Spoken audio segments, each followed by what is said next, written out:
Hello master.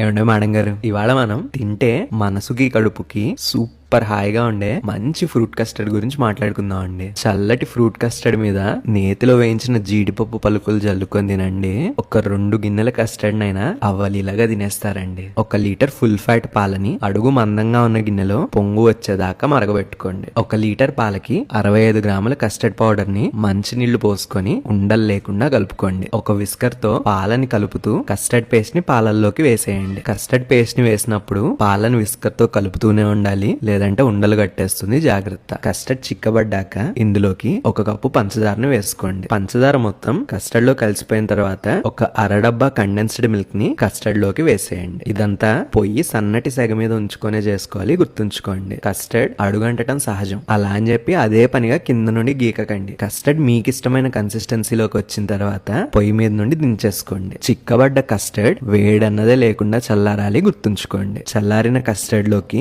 దానిమ్మ గింజలు, సొగానికి కోసి పెట్టుకున్న పచ్చ ద్రాక్ష, అస్సలు మర్చిపోకుండా అరటిపండు, ఆపిల్ కాయ ముక్కలు పంటి కింద తగులుతూ భలేగా ఉండడానికి టూటీ ఫ్రూటీ అలాగే జీడిపప్పు పలుకుల్ని వేసుకొని మొత్తం కలిసేలాగా కలుపుకోండి. వేడి మీద కస్టర్డ్ లో పళ్ళ ముక్కలు కలిపారంటే పళ్ళ ముక్కలన్నీ నీళ్లు కారిపోతాయి, గుర్తుంచుకోండి. తయారు చేసుకున్న కస్టర్డ్ ని కొంచెం సేపు ఫ్రిడ్జ్ లో పెట్టుకొని చల్లబడిన తర్వాత తినండి. మన కడుపే పెద్ద ఫ్రిడ్జ్ అంటారా, వెంటనే లాగిచ్చేసేయండి. కస్టర్డ్ తినే ముందు జీడిపప్పుని నేతిలో వేపుకొని కస్టర్డ్ పైన జల్లుకొని తినండి. రుచి ఇంకా అదిరిపోతుంది. ట్రై చేసి ఎలా వచ్చిందో పక్కా కమెంట్ చేయండి.